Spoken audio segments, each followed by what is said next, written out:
संसार में जब जब भी हम देखते हैं कि भाई कोई भी ग्रंथ को उठा करके देखते हैं तो सबसे प्रथम अगर हमें कोई लगता है तो कृष्ण का जीवन इतना पवित्र और ज्ञान से ओतप्रोत, ईर्षा द्वेष से रहित, हट और दुराग्रह से भी रहित और मित्रों के प्रति इतना वात्सल्य भाव अगर कहीं देखने को मिलेगा तो उसका नाम है कृष्ण। अब पूछोगे कैसे? लोग कहते हैं कि आते ही कृष्ण ने क्या काम किया, जन्म लेते ही क्या करा, तोड़ फोड़ शुरू कर दी उन्होंने। पहली तोड़ फोड़ क्या की है पता है आपको? हाथ की हथकड़ियां तोड़ दी और पैरों की बेड़ियां तोड़ दी। बताइए और क्या तोड़ फोड़ करना शुरू कर दिया। उसके बाद में पूतना गई, पूतना को भी धराशायी कर दिया और भी बहुत सारे राक्षस जाते रहे, सभी को बारी बारी से कृष्ण ने धराशायी कर दिया। जिस वक्त मथुरा के अंदर से द्वारिका ब्रज में रहे हैं तो गोपियां जिसको कहते हैं, गोपी का अर्थ थोड़ा अलग है। गोपी का मतलब होता है कि गांव की उस वक्त समझदार महिलाओं को क्या कहा जाता था? गोपी शब्द प्रयोग करते थे, सखी शब्द प्रयोग किया करते थे। तो क्या करते थे? बालक अच्छा हो, नटखट हो और अड़ोस पड़ोस में आपके में हो तो आपको कितना प्यारा लगता है, क्यों जी? और थोड़ा सा नफरती हो तो थोड़ा सा मक्खन और थोड़ा सा दही और दे करके उनको नचा रहे हैं। आजकल भी कलेती माता नहीं करती है, चेहरा में घुंघरू बांध देंगे, बेटा नच चल हम बजा देते। नहीं होता ऐसा? होता है, होता है, इसमें आज भी होता, पहले भी होता, तो कोई ऐसी बात नहीं है। पर वो क्या कह रहे हैं फिर कि हे गोपियों, हे माताओं, हे बहनों, हे सखियों, आज तुम मुझे नचा लो, कोई बात नहीं है, पर वह दिन दूर नहीं होगा कि मैं सबको अपनी उंगली पर नचाऊंगा, मैं अपनी उंगली पर नचाऊंगा। और उन्होंने नचा करके देखा। बड़ी श्रद्धा से कहता हूं, यदि राधा ना होती, अभी राधा का जिक्र चल रहा था इसलिए मैंने उठाया, नहीं तो मैं लास्ट में सोच रहा, यदि राधा ना होती तो कृष्ण का अस्तित्व भी नहीं होता। अब कहोगे कैसे? क्योंकि राधा ने ही शुरुआत की थी। अगर कंस का विरोध अगर करने वाली पहली महिलाओं में और पुरुषों में यदि कोई थी तो उसका नाम क्या था? राधा। उसने बहुत बड़ा संगठन तैयार खड़ा किया और खड़ा करने के बाद में निश्चित कर दिया उन दुराचारियों को, उन अत्याचारियों को, उन विभचारियों को, उस कंस के जितने भी इर्द गिर्द घूमने वाले लोगों को हम दही और मक्खन नहीं देंगे। कोई भी ब्रज से मक्खन नहीं ले जाएगा, कोई बरसाने से घी नहीं ले जाएगा। हम अगर कोई घी लेके जाएगा तो उसकी मुट्ठियां फोड़ेंगे ही। क्या दिक्कत है?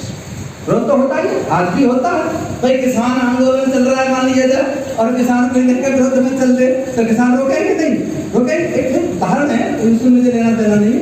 इसी प्रकार से जब धीरे धीरे धीरे कृष्ण को मल्ल युद्ध सिखाने की अगर कला किसी ने सिखाई तो वह सिखाई राधा ने। कहा कि तुझे हम गुरु देते हैं और छोटे छोटे बल जितने भी हैं वो मल्ल युद्ध करेंगे। और छोटी शिक्षा से लेकर के, राजनीति शिक्षा से लेकर के और धर्मधर युद्ध की रणनीति को सिखाने वाली कोई और नहीं, वह राधा थी। उस राधा को हम बार बार नमन करते हैं। महर्षि देव दयानंद जी कहते हैं, उस रयान की पत्नी को अगर जो भूल गया तो निश्चित रूप से कृष्ण कुछ भी नहीं। जब उनकी माता नहीं है ना, माई थी ना, वो कहते हैं ना कि जब वहां पर थी नहीं माता, यशोदा माता थी, परंतु वह मोह में थी। उसे तो लाला प्यारा था, उसे रणनीति सिखाना नहीं आता था, परंतु राधा को पता था कि अगर मैंने इसको तैयार नहीं किया तो वसुदेव और देवकी का कभी भी बंधन से मुक्ति नहीं। हम सभी लोग चाहते हैं कि हमारे घर में क्या होना चाहिए? कृष्ण का जन्म होना चाहिए या नहीं होना चाहिए? परंतु देवकी कोई बनना नहीं, कोई बनना चाहता? देवकी देवों का कार्य करने वाली, देवत्व में जीने वाली, यज्ञ में संध्या वंदन करने वाली को क्या कहते हैं? देवकी का। संध्या वंदन से बहुत दूर है, पूजा पाठ से बहुत दूर है। हम क्या कर रहे हैं? मात्र अगर कर रहे हैं तो हम अपने आप को धोखा देने के लिए कला सीखें। मुझे वो जीवन अपना याद आ जाता जिस वक्त मैं घर छोड़ करके 88 से 89 में जब आया, 88 का अंत था और 89 का शुरुआत था, तो मुझे बड़ा प्रिय लगता था हर चीज। गाने भी बहुत गाता था, भजन भी थोड़े गाने जैसे होता है, वो गाना तो अच्छा नहीं था मेरा, फिर भी बालक तो बालक ही होता है ना, उसमें बालक अवस्था थी ना। तो जिस वक्त हमने विचार ये किया कि अगर हम कृष्ण को और महामानवता की अगर पक्ष पढ़ने के लिए स्वधर्मम निधनम श्रेय और परधर्मम भया। स्वधर्म क्या है और परधर्म क्या है? गीता का यदि ज्ञान किसी के पास में था तो वो किसके पास में था? कृष्ण के पास में। उस वक्त ऋषि महर्षि नहीं दे पाए उस ज्ञान को। उस ज्ञान को उन्होंने संक्षिप्त में कहा, और क्या कहा? हे अर्जुन, तू अपने स्वधर्म को छोड़ करके विधर्मी होता जा रहा है। अब कहेंगे ईसाई नहीं थे, मुसलमान नहीं थे, सिख नहीं थे, जैन नहीं थे, बौद्धिस्ट नहीं थे, उस वक्त तो ऐसा कुछ था नहीं, सब एक ही धर्म के थे, सभी सनातनी थे और कोई तो नहीं था। तो ये ऐसी बात उन्होंने क्यों कही है? विचार करना चाहिए नहीं करना चाहिए? हाँ, तो विचार करना चाहिए। एक आत्मा का धर्म है और एक इंद्रियों का धर्म है, एक मन का धर्म है। मन का धर्म क्या चाहता है? सुख चाहता है। सुख में हो सकता है किसी को शुगर हो रहा हो, ये छोटी सी बात है, शुगर हो रहा है और मीठे खाने में सुख मिल रहा है, तो उसकी आदत पड़ी है तो हानि करेगा यार। सुख मिलेगा, खाने में सुख मिलेगा, पर थोड़ी देर के बाद में कैसा हो जाएगा? कष्ट में हो जाएगा। इसमें अंतर देखिए। और आत्मा का धर्म कैसा है? आनंदमय, सुख में नहीं है। कैसा है? आनंदमय और सुख में। वो क्या करेगा?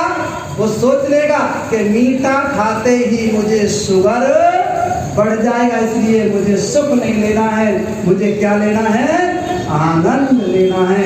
अगर मुझे आनंद लेना है तो मुझे मीठा नहीं खाना।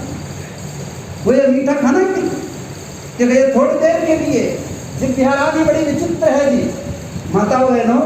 ये दिव्या रानी है ना, कितना चिकना खा गई होगी अभी तक, कितना चिकना खा गई होगी, फिर भी ये चिकनी नहीं हुई है। ये कितना घी खा गई, तेल खा गई, पर फिर भी चिकनी नहीं हुई। न जाने कितना मीठी खा गई, मीठा खा गई, फिर भी इसको मीठा बोलना नहीं आया। कड़वा बोलती ही जाएगी। और कमाल की बात यह है कि कड़वा बोलती ये है जी, पिटाई बेचारे सरती होती है। क्यों? इसने बेचारे ने कुछ नहीं बिगाड़ा, इसकी पिटाई करती है। बात कह देना कोई जीभ दिखा देगा तो घर में बच्चे लड़ जाते नहीं लड़ जाते हैं, और अंदर घुस जाती है आराम से, उसको कुछ नहीं बिगड़ता है। तो इसलिए हमारे जीवन को, हमारे अपने आप को स्वधर्म से यदि नहीं जोड़ा गया, उस आत्मा के धर्म से नहीं जोड़ा गया, तो भक्ति निरर्थक हो जाएगी।